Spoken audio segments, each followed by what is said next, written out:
Ay ko ng Dios makaigsunan, nindot og interesting kayo ni nga topic ko makaigsunan, ang pagbaton sa kaalam o kahibalo sa Dios.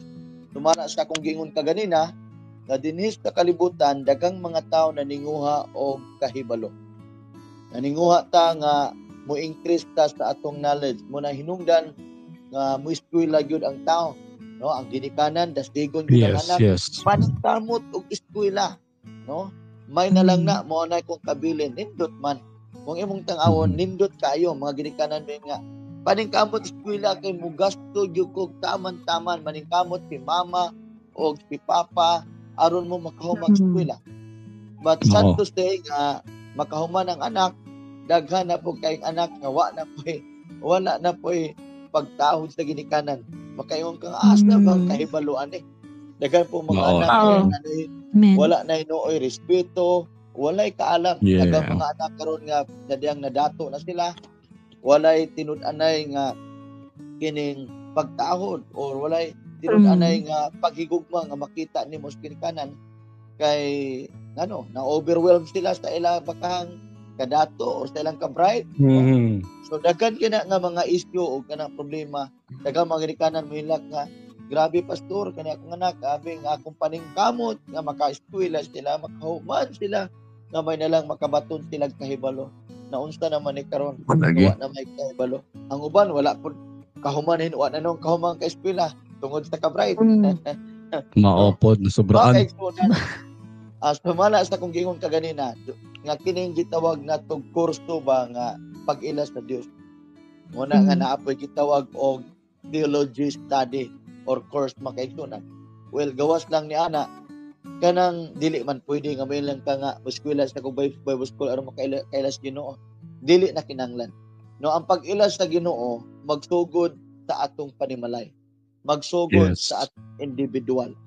Nagtuo ko nga doon na mga tao nga nagpaabot nato sa mensahe sa Dios. Tama niini, social media, doon na nagwali, nakapaminaw ka. Pero daghang mga tao nga nag-reject niini. Daghang mga tao nga nagdumili niini. Kabalo ba ka nga doon na giskutan sa Bible sa 1 Thessalonica chapter 1 verse 8 nga doon na mga tao nga nagdumili sa pag-ila sa Dios o pagpakistayon sa maayong balita. Iyon ang Ginoo nga mobalik siya tama sa nagdilaab nga kalayo aron sa pagsilot kanila. Mo na pinakakuyaw makaigsunan. Doon ay daghang mensahe na dunggan nato pero daghang mga tao nga wa nagtagad. No, wala kay nato gipansin ang panawagan sa pulong sa Dios. Unsa ba'y panawagan sa pulong sa Dios? Simple raman ang pinaka-basic nga panawagan sa pulong sa Dios, mao ra gyud ang panawagan sa paghinulsol og ang pagdawat sa iyang bugtong anak nga si Jesus.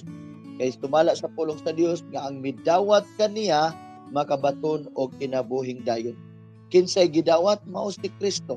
Kinsa diay si Kristo? Siya ang pulong. Sa John 1 verse 14, ang pulong nahimong tao og mipuyo nga na diya kaniya. So kinsa ang pulong nga nahimong tao? Wala na lain, mao si Kristo. So mao ni ang panawagan sa pulong sa Dios. Nga si Kristo nga nahimong pulong nga nahimong tao nga angay tuhuan, angay dawaton sa tanang mga tao, walay gipili nga tribo, walay gipili nga rasa. So ang tanan dapat mo dawat sa maong pulong. Kinsa ni nga pulong? Mao si Kristo nga nahimong tao. Wala may laing tao pulong nga nahimong tao, gawas lamang si Kristo. So kining pulong atong isgutan karon, mao ni ang pulong nga mo'y tinubdan sa kaalam. Sumala sa pulong sa Dios nga ang Dios nagahatag og kaalam kanila o manalipod, no? Kinsa na mohatag kaalam? Mao ang Dios. Pero prior sa kaalam, dapat ang tao magtinguha og kahibalo. Mao ni problema karon. Asa man ta maninguha og kahibalo? Dili lang sa mga libro sa kalibutan, encyclopedia, book of science, book of mathematics, book of English, no. But in the book of God, in the scripture, what we call Bible. Ang Bible means basic instruction before leaving earth. O matod pa ni Manny Pacquiao, the Bible is the manual to life.